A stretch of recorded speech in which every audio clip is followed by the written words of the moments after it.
ওং নমো ভগবতে বাসুদেবায়। জয় শ্রীকৃষ্ণ। রাধে রাধে। বন্ধুরা, 11ই আষাঢ় 26শে জুন শুক্রবার এই দিনটিতে পালিত হচ্ছে নির্জলা একাদশী ব্রত।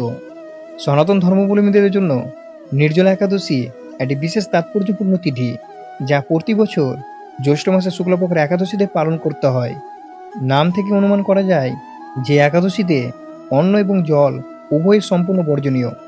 এই পবিত্র দিনটিতে বরং করুণাময় ভগবান বিষ্ণু প্রীতির সম্পাদনের জন্য এবং ভক্তের জীবনকে সকল রকম পাপ ও দুঃখ থেকে মুক্ত করে সার্থক করার উদ্দেশ্যে পালিত হয়।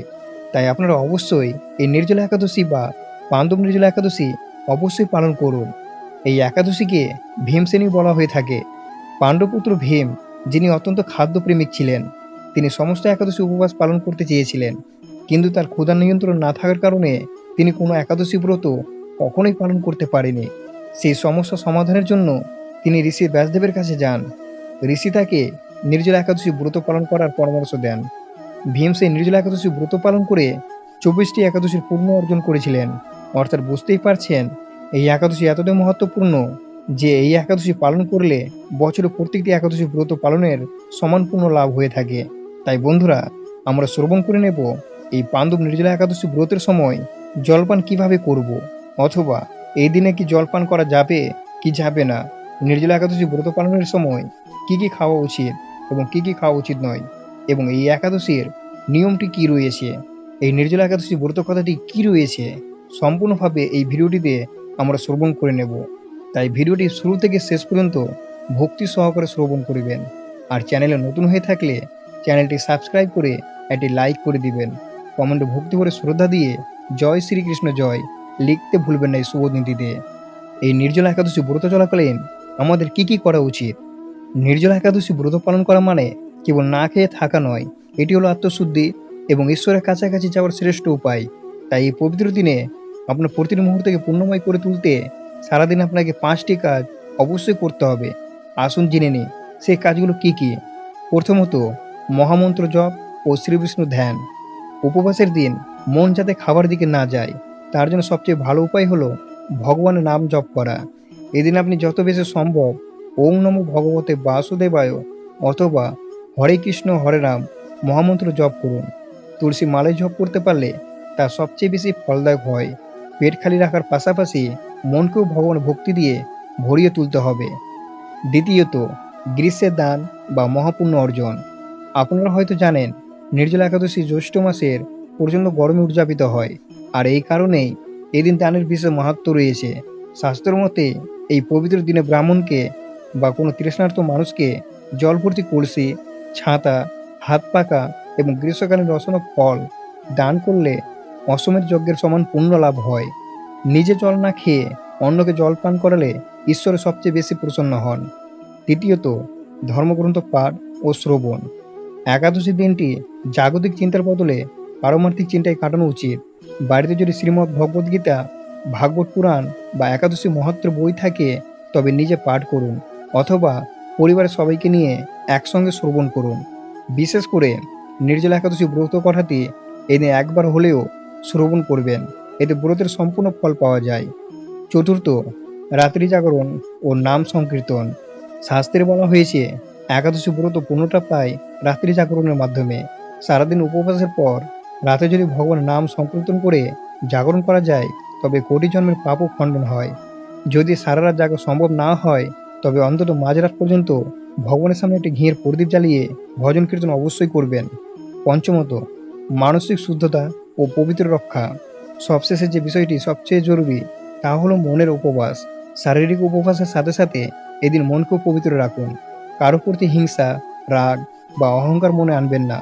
ছোট থেকে বড় সবার হাসি মুখে এবং নম্রভাবে কথা বলুন, তবেই আপনার এই নির্জলা একাদশী ব্রত ভগবানের কাছে সরাসরি পৌঁছাবে। এই ব্রত পালনের সঠিক নিয়মটি কি রয়েছে? শাস্ত্র অনুযায়ী যে কোনো ব্রতের পূর্ণ ফল তখনই পাওয়া যায় যখন সেটি সঠিক নিয়মে এবং স্তরে স্তরে পালন করা হয়। নির্জলা একাদশী ব্রত কেবল একাদশী দিনের জন্য নয়, এই প্রস্তুতি শুরু হয় একদিন আগে থেকে এবং শেষ হয় পরের দিন। আসুন জেনে নিই এই ব্রত পালনের 3টি সঠিক এবং শাস্ত্রীয় স্তর, যা মেনে চললে আপনাদের ব্রত সম্পূর্ণ ত্রুটিমুক্ত হবে এবং আপনারা শ্রীবিষ্ণু আশীষ কৃপা লাভ করবেন। নাম্বার 1, দশমী দিনের নিয়ম। ব্রত পালনের প্রথম ধাপ শুরু হয় একাদশীর আগের দিন, অর্থাৎ দশমী তিথি থেকে। এই দিন আপনাকে সম্পূর্ণ সাত্ত্বিক ও নিরামিষ আহার গ্রহণ করতে হবে।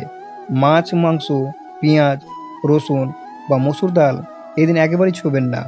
সবচেয়ে গুরুত্বপূর্ণ বিষয় হলো, দশমীর দিন সূর্যাস্তের পর আর কোনো ভারী অন্ন বা ভাত খাওয়া উচিত নয়। রাতে ঘুমানোর আগে খুব ভালোভাবে কুলকুচি করে মুখ পরিষ্কার করে নেবেন, যাতে দাঁতের ফাঁকে কোনো খাবারের কোণা না লেগে থাকে। কারণ একাদশী ভোরে এই কোণা পেটে গেলে উপবাসের পবিত্রতা নষ্ট হতে পারে। নাম্বার 2, একাদশীর দিনের নিয়ম। দ্বিতীয় এবং সবচেয়ে গুরুত্বপূর্ণ স্তর হলো একাদশীর দিন খুব ভোরে, অর্থাৎ ব্রহ্মমুহূর্তে ঘুম থেকে উঠে স্নান সেরে শুদ্ধ পরিষ্কার বস্ত্র পরিধান করুন। এরপর ঠাকুর ঘরে গিয়ে ভগবান শ্রীবিষ্ণু বা কৃষ্ণের সামনে একটি ঘিয়ের প্রদীপ জ্বালিয়ে হাতে ফুল ও জল নিয়ে সংকল্প করুন। মনে মনে বলুন, হে প্রভু, আপনার সন্তুষ্টির জন্য আজ আমি নির্জলা ব্রত পালনের সংকল্প করছি। এই ব্রত যেন সফল হয়, আমাকে সেই শক্তি দিন। এরপর শুরু হবে আপনার মূল উপবাস। সারাদিন কোনো রকম অন্ন, জল বা খাবার গ্রহণ করবেন না। জাগতিক কথাবার্তা বা টিভি মোবাইলে সময় নষ্ট করবেন না। টিভি মোবাইলে সময় নষ্ট না করে এই দিনটি হরিনাম জপ, তুলসী পরিক্রমা এবং গীতা পাঠের মাধ্যমে অতিবাহিত করুন। রাতে সম্ভব হলে শ্রীবিষ্ণুর নাম সংকীর্তন করে জাগরণ করুন। নাম্বার 3, দ্বাদশী দিনের নিয়ম বা পারণ বা ব্রত সমাপ্তি। অনেকেই মনে করেন একাদশী রাত পোহালেই উপবাস শেষ, কিন্তু তা নয়। ব্রতের তৃতীয় এবং শেষ স্তর হলো দ্বাদশের দিন সঠিক সময় পালন করা বা উপবাস ভঙ্গ করা। পঞ্জিকাতে পালনের একটি নির্দিষ্ট সময় দেওয়া থাকে। আপনাকে সময়ের মধ্যে উপবাস ভাঙতে হবে। সকালে উঠে স্নান সেরে পুনরায় ভগবান আরাধনা করুন। অন্ন, ডাল, সবজি এবং তুলসী পাতা দিয়ে ভোগ নিবেদন করুন। সম্ভব হলে এদিন কোনো ব্রাহ্মণ বা দরিদ্র মানুষকে নিজের সামর্থ্য অনুযায়ী অন্ন, বস্ত্র বা দক্ষিণা দান করুন। এরপর ভগবানের প্রসাদ গ্রহণ করে আপনার এতক্ষণে নির্জলা উপবাস ভক্তি ভরে সম্পন্ন করুন। বন্ধুরা, নির্জলা একাদশী ব্রত পালনের সময় কি কি খাওয়া উচিত? যারা নির্জলা উপবাস থাকতে অক্ষম, তার জন্য অনুমোদিত কিছু খাবার রয়েছে। যারা শারীরিক কারণে জল বা খাবার ছাড়া থাকতে পারবেন না, তারা অত্যন্ত শুদ্ধভাবে এই খাবারগুলো গ্রহণ করতে পারেন। যেমন হচ্ছে তাজা ফলমূল, আপেল, পেঁপে, আম, আঙ্গুর, তরমুজ, শসা বা যে কোনো মিষ্টি ফল, দুগ্ধজাত দ্রব্য, গরুর খাঁটি দুধ, ঘি, মাখন, পনির এবং মিষ্টি দই। তার সাথে সাথে সাধারণ আলু, মিষ্টি আলু বা রাঙা আলু, এগুলো সিদ্ধ করে বা বা ঘিয়ে ভেজে খাওয়া যেতে পারে। অন্যান্য উপাদান, এরপর সাবুদানা, মাখানা, বাদাম, কাজু, কিশমিশ, আখরোট এবং নারকেল।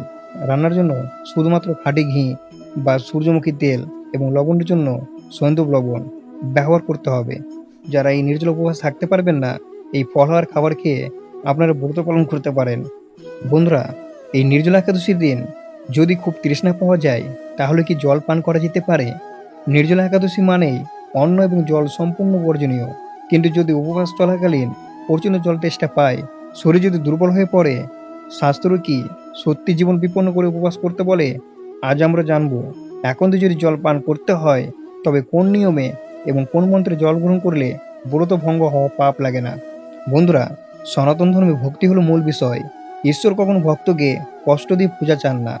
যদি কারো শারীরিক অবস্থা খুব খারাপ হয়ে যায়, মাথা ঘোরে বা প্রাণ ওষ্ঠাগত হয়, তবেই তিনি জল গ্রহণ করতে পারবেন। সামান্য তৃষ্ণাতে এই নির্জলা একাদশীর দিন জল পান করা উচিত নয়। জল তেষ্টা পেলে 1 গ্লাস জল একসাথে খাওয়া যাবে না। প্রথমে আচমন করতে হবে, অর্থাৎ ডান হাতের তালুতে মাত্র 1 ফোঁটা বা একটি সরষা দানার সমপরিমাণ জল নিয়ে পান করতে হবে। শাস্ত্র মতে এই পরিমাণ জল গ্রহণ করলে নির্জলা উপবাস ভাঙে না। যদি আচমনের তৃষ্ণা না মেটে এবং জল পান করতেই হয়, তবে তার একটি বিশেষ শাস্ত্রীয় নিয়ম আছে। একটি তামার পাত্রে বা পরিষ্কার গ্লাসে জল নিন। সেই জলে একটি তুলসী পাতা দিন, কারণ তুলসী ছাড়া ভগবান শ্রীবিষ্ণু কিছু গ্রহণ করে না। ভগবানের কাছে মনে মনে বলুন, হে প্রভু, আমি শারীরিক দুর্বলতার কারণে আমি নির্জলা ব্রত ধরে রাখতে পারলাম না, আমাকে ক্ষমা করুন।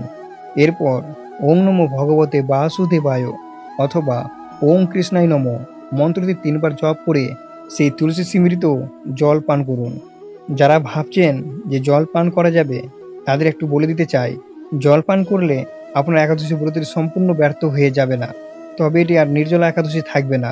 এটি একটি সাধারণ সজলা একাদশী বা সাধারণ একাদশী ব্রতে রূপান্তরিত হবে। ভগবান আপনার ভক্তিটুকু ঠিকই গ্রহণ করবেন।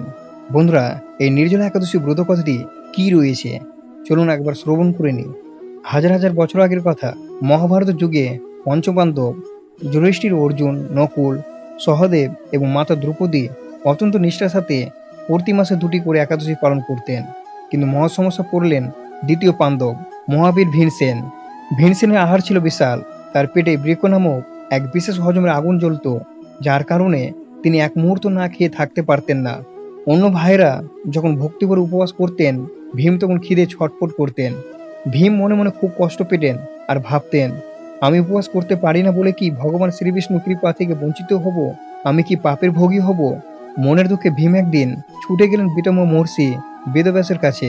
তিনি করজোড়ে বললেন, হে মহর্ষি, আমার ভাইয়েরা এবং মাতা কুন্তী আমাকে একাদশী করতে বলে, কিন্তু আমার পক্ষে তো খিদে সহ্য করা অসম্ভব। আমি দান করতে পারি, ভগবান আরাধনা করতে পারি, কিন্তু না খেয়ে থাকতে পারি না। দয়া করে আমাকে এমন কোনো উপায় বলুন যাতে আমি উপবাস না করেও একাদশী পূর্ণ ফল পাই। ভীমের কথা শুনে মহর্ষি বেদব্যাস মুচকি হাসলেন।